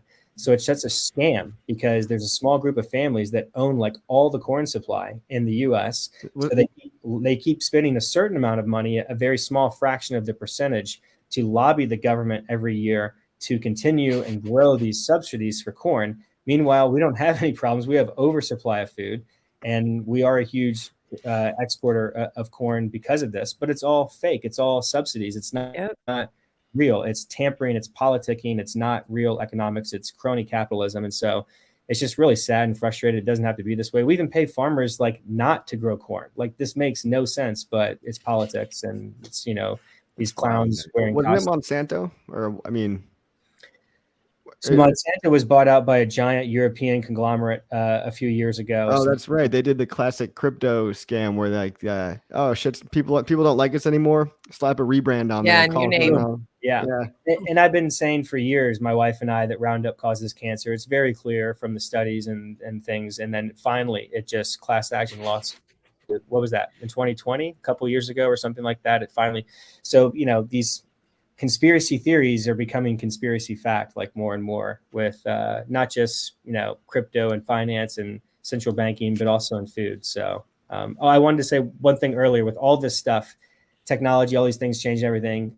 I think Elon sums it up the best when Elon Musk says the future is going to be weirder than you think. So that's the reason why I want to stay alive. I just don't want to miss out on how crazy this reality is. I'm a big George Carlin fan. I kind of take a step back and look at how ridiculous reality is and humans and all this stuff, this whole conversation. It's nuts. So if you want to stay in the game, you know, you got to stay alive to continue to experience how weird. Season 2023 of Earth is the aliens are laughing their asses off right now. It's a good one, guys. You got us. The South Park episode from 2003, they did this 20 years ago. They had Earth as a reality show, and they were getting canceled by the aliens. Highly recommend everybody watches that episode if they don't. Like a Rick and Morty thing too. It's more like American Idol though. Yeah, that one was a little different, but the South Park, I love Rick and Morty, but the South Park episode from 2003, the aliens are basically like these Jews, and I'm half Jewish and stuff, and so, but they're clearly Jews. They have big noses. They're making fun of them. Yeah, and they're like, yeah, it's called Earth is canceled. It's really funny. Sorry. I remember that now. That's fine. Yeah. Fucking. Quick question too. I don't have a lot of time to get to questions today. I want to get through just one or two before we get on the last question I have on the topic list. Gabe, thoughts on soy? Why isn't it in everything? It's good or bad? Soy is estrogen. It's a good question. Oh, good question. Yeah. You were like, yes to soy. No, as far as I have heard, mostly soy is not something you want to be eating a lot of. Yeah, the lectins, right? I think that was also David Asprey again with like your body can't process lectins. It's one of those, you know, those if it's grown everywhere and it's so GMO'd, I start to not trust it anymore. Like never. I mean, soy sauce maybe, but maybe a little bit once in a while. But you know, I don't drink soy milk. I don't trust like anything that's really soybean oil like that. Just rubs me the wrong way. I have zero factual evidence, but it just feels wrong. Carnivore MD has talked about seed oils, soybean oil, canola oil, all these basically horrible oils that are cheap. That's why they're in your food, because they're cheap and they're preservatives. So they're a great way to preserve the food, aka increase profits by increasing shelf life. And they're just garbage. And they were just basically introduced into the human diet approximately a century ago. So in general, you want to eat foods that are more tried and tested for thousands of years that we know that we've been eating, rather than, the funny thing is I'm a technologist and I love like new technology and the next thing and stuff. But when it comes to food, you kind of want to be the complete opposite of that. You don't want to jump on the guinea pig. Yeah, exactly. You don't want to be. Yeah. I think it's funny that we're actually maybe possibly memeing soy out of existence, because nobody wants to be a soy boy. And I mean, you see those soy boys, right? Like Hayden Adams, not looking so healthy, right? Yikes. Sorry to call that guy out. But I mean, yeah, shout out to our friend Somi. He talks a lot about soy and the journey or lack thereof. One more question here, from Mr. Chuck. Is lengthening telomeres important for longevity? Got a quick one on that before that was just proven, but correct me if I'm wrong, Brent. No, so it's definitely important. I think it's been overhyped. So I interviewed Bill Andrews a couple times in like 2019, 2020, 21. He's a friend. He's a great guy. I've read both of his books about telomeres. I had my telomeres measured by life length in 2013. So this was 10 years ago. I was 28. Bill said that they were the best company. They're in Madrid, Spain. He said they're the best company for measuring telomeres. Telomeres is a whole rabbit hole on how you measure them, what it means, what you're actually measuring. I'll try to make it as brief as possible. When I was 28 years old in 2013, it showed that I had a biological age of 21. So I was like, yes, great. But what it's actually measuring when you take the telomeres from your blood, it's really measuring the telomeres of your white blood cells. And that's your immune system. And your white blood cells and your immune system is very dynamic. So those cells are constantly turning over. So if you just had a virus like coronavirus and you're just getting over that, you had rapid turnover of your immune system as it was fighting that virus. So you have telomeres in every single one of your approximately 40 trillion cells that make up your body, and that's trillion with a T. So if you really wanted to get a good sense for your telomere length in your health of your body, you'd really need to measure those telomeres for every single one of your 78 organs in your body. Your skin being one organ, your liver, your pancreas, your heart, your brain, so on and so forth. And that's basically impossible to do. It's very invasive and intrusive. And so, for example, if you're an alcoholic and have been for decades, you're going to probably have very shorter telomeres in your liver, for example, compared to like your skin, for example. But the liver is very regenerative and constantly turning over. So that's why it's so important to stop drinking. If you even if you have for a long time, stopping can really, really help, and your liver can actually regenerate quicker than most people realize. So it's important to understand what you're actually measuring with telomeres, but then with the telomere length, that is really important. So when the sperm cell meets the egg cell in the human, there's 15,000 base pairs of telomeres. And then in that 9 to 10 month approximate gestation period, when the baby's being developed, the fetus, you by birth in that 10 months have about 10,000 telomeres, base pairs. That's what you're born with. And then it's constantly degrading, and you have what's called the Hayflick limit. It's this guy, John Hayflick. I believe he's still alive in San Francisco, just north of San Francisco area. And what he basically came up with, it's about 50 replications. You can Google it. There's a Wikipedia page, the Hayflick limit of replications that you have until you will die. But that's just in general, because all your cells replicate at different rates and have different amounts that they can replicate.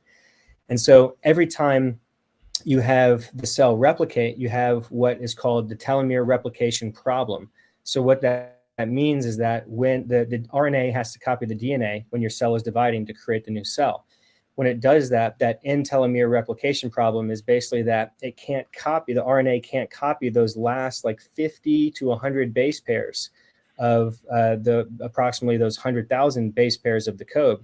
So it loses them. It loses about 50 to 100 of those base pairs every time. So that's what's actually shrinking that base pair. It's the constant replication and the inability for the RNA to copy the DNA when the cell replicates. So in general, you would think then you'd want less cellular turnover. That's why we know, like, for example, skin burning, like we talked about with Ben earlier. What's happening when your skin's burning? Well, it's got to then shed that burned skin and replicate and turn over to create new skin cells. That's why we know people who stay out in the sun too much, and get burned too much are aging their skin, because they're shrinking that telomere rate of that skin and increasing the probability of skin cancer. The shorter and shorter that you have of the telomere base pairs, when you get down to like 5.2 out of 10, it's really 5,200 is what we're measuring in here. Then you're dramatically increasing the probability of cancers and other forms of tumors and just basically mutations of that cell. So I could go on and on, but hopefully like people understand like telomeres is important, but it's one of like the 9 hallmarks of aging is telomere attrition. So it's not everything. It's not an end all be all. If you really want to understand your biological age, you're going to really need to do an immense amount of tests. You'd have to measure all your telomeres. You'd have to measure your stem cells. You'd have to measure your C-reactive proteins. You have to measure your DNA methylation, on and on and on and on, to really get an understanding of your true biological age and state and health. Yeah, the metaphor I had heard with telomeres is it's like the printer running out of ink, basically. But I think last time I think it was David Sinclair talk about it. It wasn't that telomeres aren't a problem. It's that the methods of trying to extend telomeres haven't really worked out. And so I guess maybe at least him personally was choosing to focus on alternate methods of rejuvenation. That's correct. So you have what's called the telomerase enzyme, and the telomerase enzyme is like a little micro bioprinter that prints out new telomere codes. That telomere code is TTAGGG, tag, TTAGGG. So that's all the telomere code is. Our whole code is made up of A, C's, T's, and G's, but telomere at the very end of all of our DNA is TTAGGG, and it's an end cap, and it's thought as being like a protection. You can think of it as like that plastic at the end of your shoelaces, which is called I'm losing my train of thought, laget or whatever it's called. What'd you call me? Whatever the plastic is called at the end of the shoelace. And so basically that's the way you want to think about it. We have a telomerase enzyme in our reproductive cells. That's why when I'm 38 years old, I can still impregnate a female and have a baby that's healthy, because my reproductive cells, my sperm cells, have that telomerase enzyme turned up and constantly keeping my sperm cells younger. But you do have telomerase enzyme in all your other cells, but it's not active. It's not turned on. So the idea that like Bill Andrews and Liz Parrish and other people like Dr. Michael Fossil, who's an MD, PhD, very serious person, wrote the book Reversing Aging in 1997, have been talking about is telomerase gene therapy. And this is what Liz Parrish said she did on September 15th, 2015 in Bogota, Colombia. She did a follistatin gene therapy and a telomerase gene therapy, where she then upregulated that telomerase gene in more of her cells. She had to get all these injections and stuff. And it's hard to know if it worked and how much it worked. She's had all these tests, but it's only been about 8 years. So in general, like that's the idea. But I think telomeres are really important, and I'm all for telomerase gene therapy. I wish more and more people were doing this, but I don't think that alone is going to solve aging. I think it's maybe one of those 9 hallmarks of aging, and definitely important for aging, but not the only thing. Cool. This conversation is, I think people are listening to. I don't think if you just joining, hit the replay gang. I think it's a very important conversation. I hope to do more of these. SJ's mentioned, maybe we'll do some more streams on her channel as well. But this is the type of thing that actually matters. Like there's so many different just stupid, no, again, nothing against TA, nothing against like all the stuff that people put a lot of time and research and effort into. But this is stuff that can affect not only yourself, but your friends, your family, the next generation, and stuff worth paying attention to, like being aware of these things exist and how you, if you're interested, how to help yourself or have utility in that way, in or outside the community. Again, this is more than crypto. We just happen to be one of the communities that focus a lot on it. And I'm glad to have everyone here that's spending time and effort doing it like this. It's amazing. Shout out to Scivive. I put it in the chat as well. If you haven't read or listened to Scivive yet, we have SJ's definitely put a lot of time and effort into that, and it's got a beautiful longevity chapter, as we talked about in the beginning. However, to keep this around an hour and a half, I want to wrap up on this though with Brent specifically. What is, because we talked about at the beginning, bio-rejuvenation, stuff we can do without it. In general, like what are some of the in the chat people mentioning about the different pills or therapies or otherwise that are available now?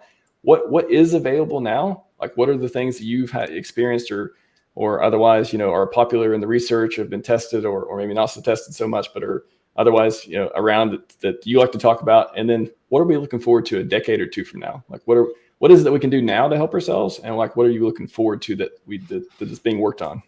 I'm going to try and keep it as simple and brief as possible. It is a very, very loaded question. So, you know, excuse me if I'm trying to just condense this as quickly as possible.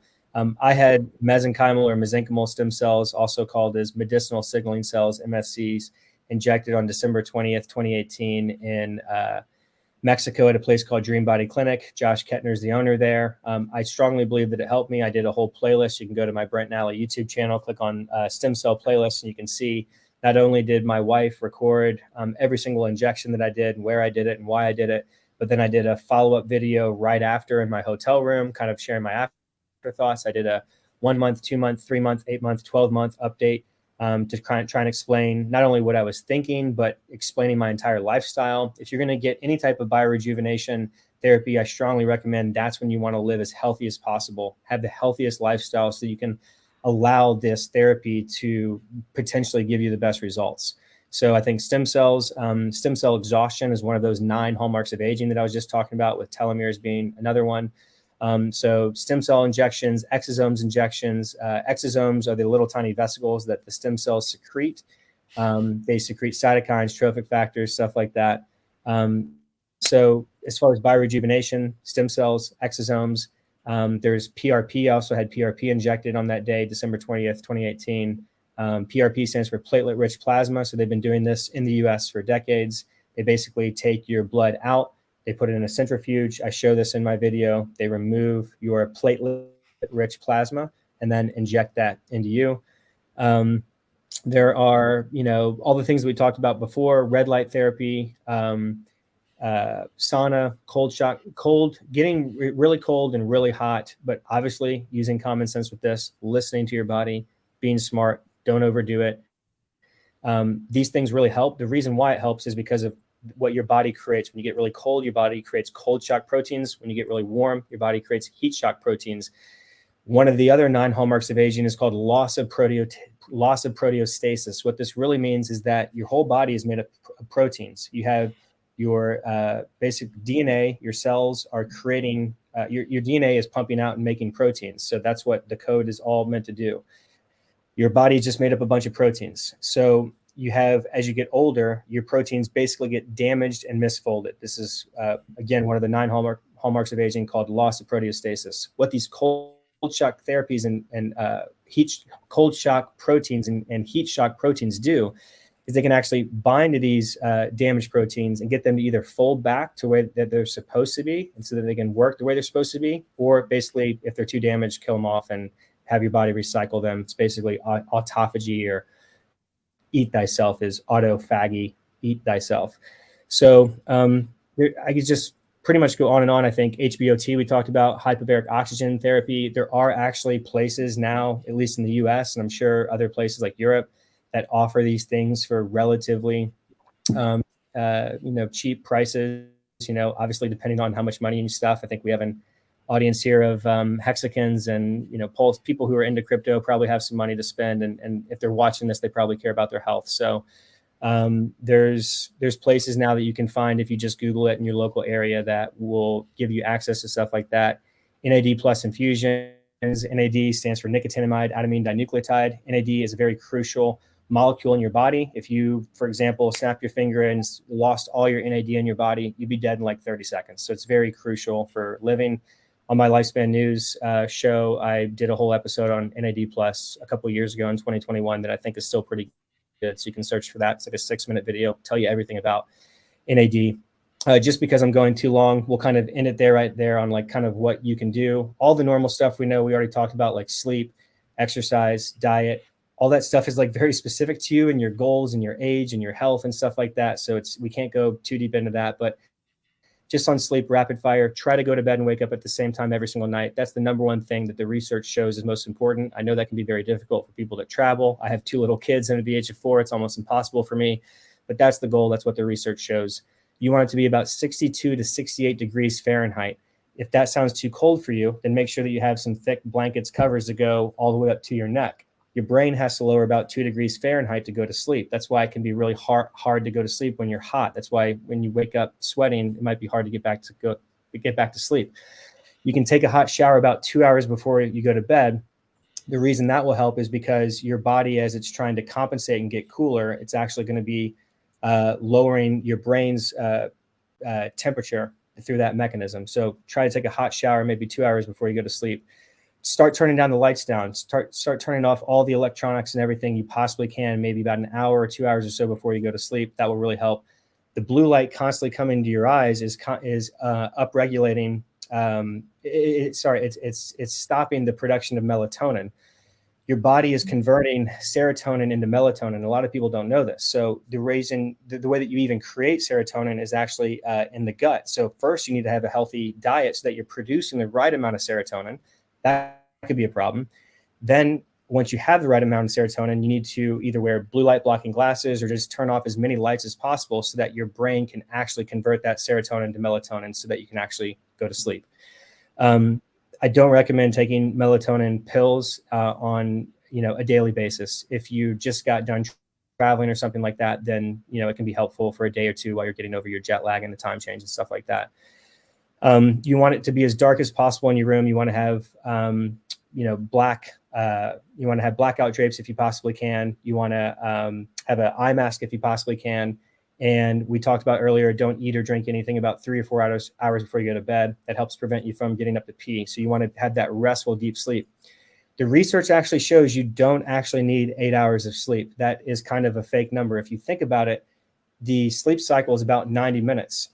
If you times that by 6 sleep cycles, that doesn't even add up to 8 hours. If you times it by 5, it doesn't add up. So it adds up to about 7.5. So at the end of the day, what you want is you want to wake up feeling rested, recovered, rejuvenated, feeling like the best version of yourself. That's what you really want. So if you're doing all those things, you should be giving yourself a great opportunity to do that. Also, anxiety, depression is really big. So here's what I've been doing for years, and I think it really helps. Right before you go to sleep, no matter what's happened that day, bad stuff, whatever, forgive yourself for anything bad. Think about what you've done today. Say, you know what, I could have done this better. I apologize to myself. You got to be able to breathe, go on, and get to sleep. It can really, a lot of the reason people have trouble getting to sleep and staying to sleep is because of this deep anxiety, these problems that they, might have with their own self. So I'm going on and on again, but I think sleep is so important. I think those things, if you're doing those things, that can really set you up to then worry about the supplements and the exercise. You'll feel like you're rejuvenated every day to be the best version of yourself. And that's 1/3 of your life, approximately 7-8 hours a day. So separately from that, rapid fire on the rejuvenation things, it's basically cellular reprogramming. That's everything. When I had my 2 kids, my wife and I, that sperm met that egg. And even though we had the telomerase enzyme keeping my sperm cells younger, my sperm cells were still 38 and my wife's were, whatever they were, 37. I was, I think, 37 when we had our last kid. There is a cellular reprogramming that goes on with those sperm and that egg cell after they come together. So we know that this is possible. Another thing real quick, we talked about some other organisms that live very long, but research Hydra, Hydra. There's a Wikipedia on it. There's tons of videos on YouTube about it. This is a multicellular organism that has no signs of biological aging, and it can reproduce asexually. And if you cut off any of its limbs, that limb turns into another Hydra. So it's an incredible organism that we should be studying more and more. And so if people think it's impossible to solve aging or to, be what's called biologically immortal, that is the actual scientific terminology for what we're trying to do. We're trying to become biologically immortal. When we don't die from aging. We can still die from predation. We can still die from getting murdered, accidents, suicide, but we won't die from biological aging if we're biologically immortal. There are species out there that appear to be biologically immortal due to the best scientific, rigorous studies that we've done. There's also an episode that we did on Lifespan News called about this fish that I'd never even heard of. They're called buffalo, I'll find it and I'll put it in the chat or whatever, big buffalo bass fish or something.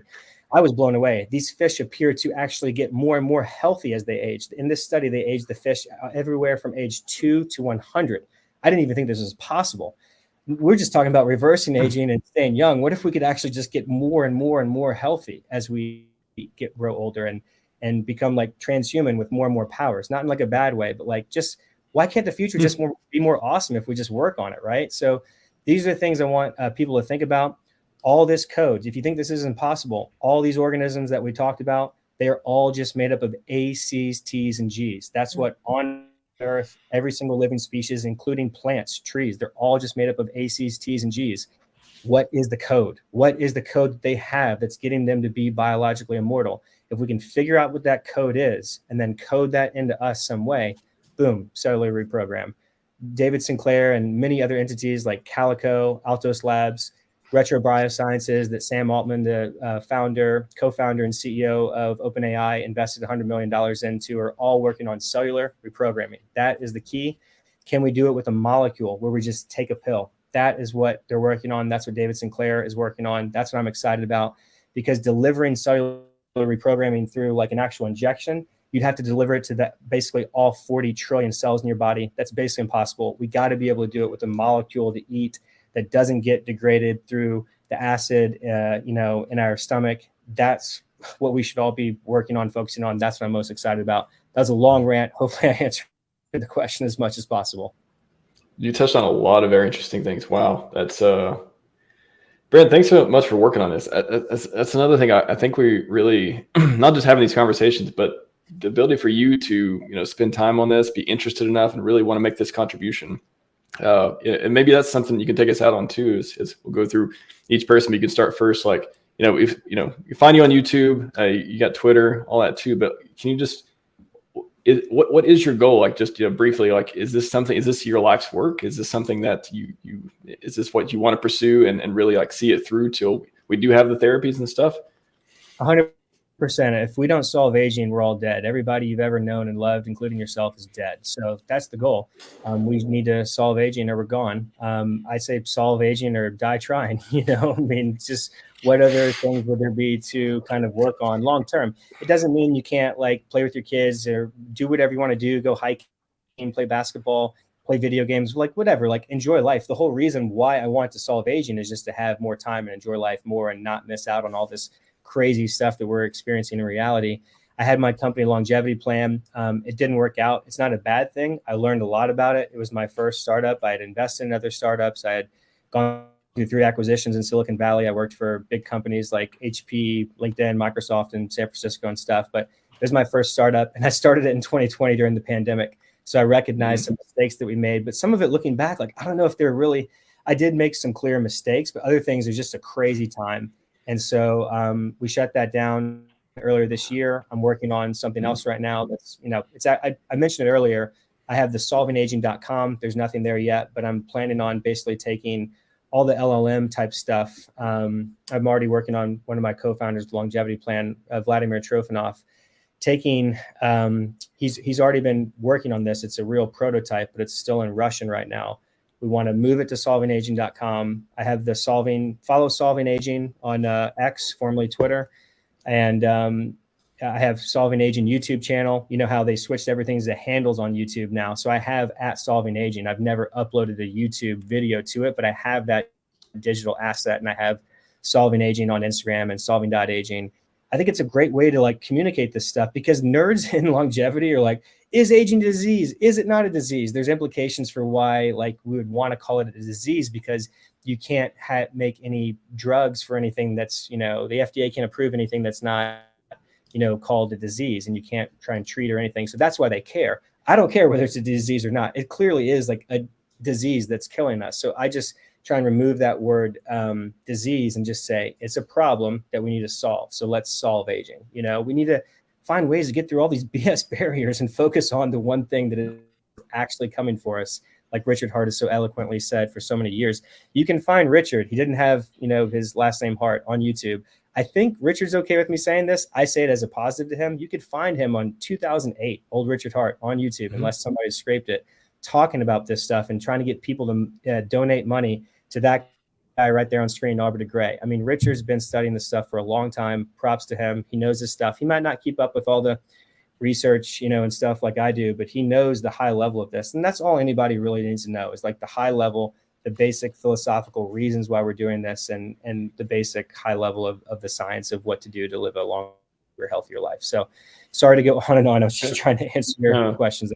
No, just on Richard real quick. Do you think one day, I posed, like, I think he'll start, the Heart Foundation or something one day to really push this stuff forward. Do you see that being something viable for him in the future? 100%. And I really hope so. And I would just say it was really unfortunate, like how, Richard did an incredible job raising that $27 million for what Richard calls medical research, for the SENS Research Foundation. And then literally right after that, these sexual allegations came at Aubrey de Grey, which it's a whole rabbit hole. We're trying to end this live stream, but I went, that's one of the things that really screwed up the longevity plan as well too. I was obsessed with this for like a few days, weeks. It's all I could do is like research this and try and damage control on Twitter. These mainly two women accused of him, but like it was literally right after this $27 million came into SENS, and they both like were Laura's. I don't know either of these women, Laura or Celine, but they both had incentive, and they were both probably, even if they couldn't admit it, consciously, they were both subconsciously probably jealous of this money coming in, and they were trying to raise money from investors. Celine has a dog Bio-rejuvenation company, and Laura has a venture capital longevity company. And I believe Celine, at the time at least, was involved with that as well too in 2021. So it was an interesting time, certainly, for these allegations to come about. And in the world that we're living in, it's like you can just say somebody did something and the internet believes it. Like, where's the proof? Show me the receipt. Like, where is the proof? There was none.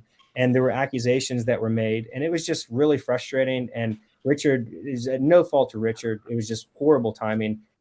And I, to this day, don't know what's happened exactly that $27 million, meaning I don't know if SENS has potentially, sold some of that to USD to pay, some of their employees and pay for this medical research. I don't know if they've been holding on to it. We all know the price of crypto has come down. We're in a bear market right now. I'm not exactly sure what's going on. Maddie Allen followed up on all that.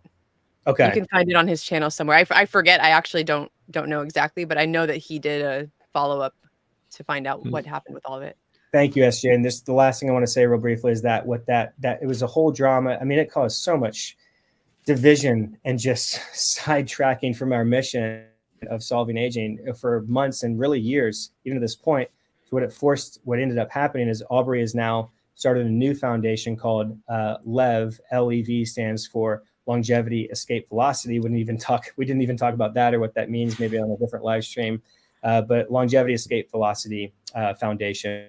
And so that's what Aubrey is actually working on at this point in time. And so follow them on social media and whatever we could do a stream in the future to talk about that stuff. But that's as succinctly as I can kind of describe to the best I know, like what's happened with that. Yeah, David Wood is incredible. Melissa King, it's great people. It just, final thing I'll say, I know Aubrey like pretty well. I mean, I've interviewed him a couple of times. I've met him in person multiple times. I've been watching him on YouTube for like literally over a decade in the early days of YouTube. I watched his TED Talks in like 2006 and stuff like that. I mean, he's a genius, an incredible person, and the acquisitions do not fit at all the man that I believe that I know. It doesn't mean that he didn't do it. We all can do different things, but it doesn't add up, and there's no evidence to support their claims. So I say extraordinary claims require extraordinary evidence. I've seen none of that evidence. So I think it's all time for us to move on from those sexual allegations and support the man who has been trying to save like as many 110,000 people from dying every single day for decades. He's been trying for decades to save. I think everybody understands what I meant. Yeah, the Hex community and PulseChain, we've had our share of drama and division otherwise, but hopefully we all, every time it happens, especially in a more niche community, smaller. I think our communities, no matter the size, hopefully come back stronger and definitely get back to the mission oriented stuff, focus and all that. Definitely, yeah. I've enjoyed a lot of Aubrey's stuff and talking to him on stream as well. It's been great. Anyways. Oldest game yes. The elites have been using for thousands of years. Divide and conquer. We just don't need to be divided into more and more niches. We need to come together and communicate better. We can disagree on certain things, but we all need to understand the grand mission and work together on that. For sure. SJ, what do you want to take us out on? Then we'll go to you, then Coffee, then Ben. Oh, so randomly, you mentioned Sam Altman. I am currently at the Atlanta Blockchain Center. I got to plug the PulseChain tour, right? We're doing it on Saturday. There is one of his orbs here. So it's this orb that you can look into. I knew nothing about this until today, but it like scans your face. It has something to like, what? world coin thing. Don't scan your eye. Don't scan my face. Don't do it. Whatever you do. No, it's so it's super controversial. But there's only 10 of them, I think, in this state or in this country, and one of them is here. So I'm just super intrigued about all that. But what you could do is you could take it and chuck it in the river. He wants to take your not soul. gonna do that. He wants But your hey, soul. Nah, it's fine. It's just Probably it's a nothing burger as far as crypto goes. It's just a hype. Anyway, go ahead. So basically, I just want to say thank you so much, Max, for hosting this. Thanks for everyone who is here talking about this kind of stuff. On my personal channel, this is a topic that I definitely have started to really delve into and want to continue this conversation. So any of you here, if you want to come be a guest on my stream and continue the conversation, or, Max, if you want to host something like this again soon, I think that'd be a great idea. I think that the Hex community in general, specifically Hex, because of the way that we have this long-term mentality, right? So many of us, there are so many similarities between the longevity community and I think the Hexagon community. And it's really beautiful to see a lot of people coming into longevity through crypto. And a lot of that is thanks to Richard Hart, at least in my case, for sure. I didn't know about longevity at all until I read Scivive and found out about it. But I'm going to be out here doing this PulseChain tour for the next few months, possibly for longer than that. We'll see. But, my goal in life now is to spread the word about Richard Hart's ecosystem as well as longevity, right? Like, doesn't make sense for us to invest in something for a long period of time if we're not going to be around for a long period of time. So really love this conversation. Excited to see more of this in general on all of our channels, and just to continue, putting that energy out there. So appreciate y'all. Of course. Crypto Coffee. Yeah, thanks everybody. It's been a real pleasure. I always learn so much with all you guys. And Brent, thanks for educating me about a lot of new things as well. I followed you on Twitter and your company as well, and also Aubrey's new company. So that's on my radar now. For anyone watching in the chat, if you want to know what I'm currently taking that I recommend, that I'm not a doctor, blah, blah, blah, I go to hexpassiveincome.com/longevity. And you can go ahead and just see my supplement stack for some more affordable options that might not be as extreme as, stem cell therapy. Although, Brent, I definitely wrote that down, and I might be having to make a trip out to Mexico pretty soon because I want them to juice me up with the good stuff. And /longevity at the end. I can just. I did that. Spell it wrong at first. Okay, here we go. Cool. It's a really easy couple of links. I mean, for people that might be wondering about a lot of just, it's all pretty harmless stuff that you might or might not feel different degrees of good after that. But just my small contribution for anybody wondering, some affordable supplements. And if you haven't already listened to Scivive and you're not big on reading like me, you can go to SJ's channel and listen to her smooth, sultry voice lull you to sleep. Have it on right before you go to bed, so that her voice is the last thing that you fall asleep to. So that's all. Thing you hear. Shameless self couple of. What happens after that? You dream about Richard all night long. I guess could be worse. Could be worse streams. Could be worse. Yeah. Ben DuBard, what's happening, man? What are you going to take us out on? Man, thank you for hosting, and thanks for having me here. This is really awesome, Brent. It was super cool to listen to you. Yeah, and super cool to meet you as well, virtually, I guess. But yeah, I guess my message to people, I've been saying this a lot on my channel, is just to focus on the things that are important right now, because crypto is kind of lame, I guess.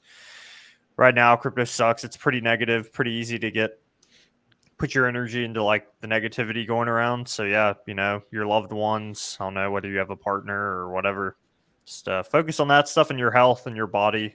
Something that kind of ties in with what we're talking about here. But yeah. It's been a great stream. Yeah, it's thanks for the chat too. Again, I couldn't get to all the questions. A ton of questions, ton of comments, ton of people curious about different methods and therapies and things as well. And again, everyone who just joined, catch the replay, gang. This has been a great stream for sure. SJ's got the Scivive shirt. Love that shirt. It's a great shirt. And it's, you know, if you haven't read the book yet, again, Richard wrote a book, Scivive wrote another book called Fix the World. And yeah, exactly. All we really need is time, buy your freedom, and fund longevity research to make it last. I don't know who came up with that, but I like it. I like it. Everyone, Scivive Telegram group as well too. I try to check that as much as Yes. possible. I was in there communicating a little bit. So if you guys aren't already in the Scivive Telegram group, it's great. There's no crypto talking there. You'll immediately get warned and then banned, but it's just it's all about Scivive. Yes. Boom. Right there. If you're interested, Scivive Telegram group. Yeah. So that's all we got for you today. Appreciate everyone coming on. It's actually, getting this many people together for a stream. And I just came back from a trip too. It was not easy to do, but it worked out beautifully. And thanks. Yeah. Great stream today. I can't say more than that. That's all we got for you. Yeah. Thanks, Brent, everyone. Thanks for your time, man. Yes, thanks, Brent. Really appreciate, again, all the contributions you're making, and look forward to more streams on my channel, SJ's channel, or otherwise, or Coffee's channel too, or Ben's channel. We all got channels. That's right. we all have channels here. Awesome. Yes. As Brenton says, Scivive and 5555. We are out.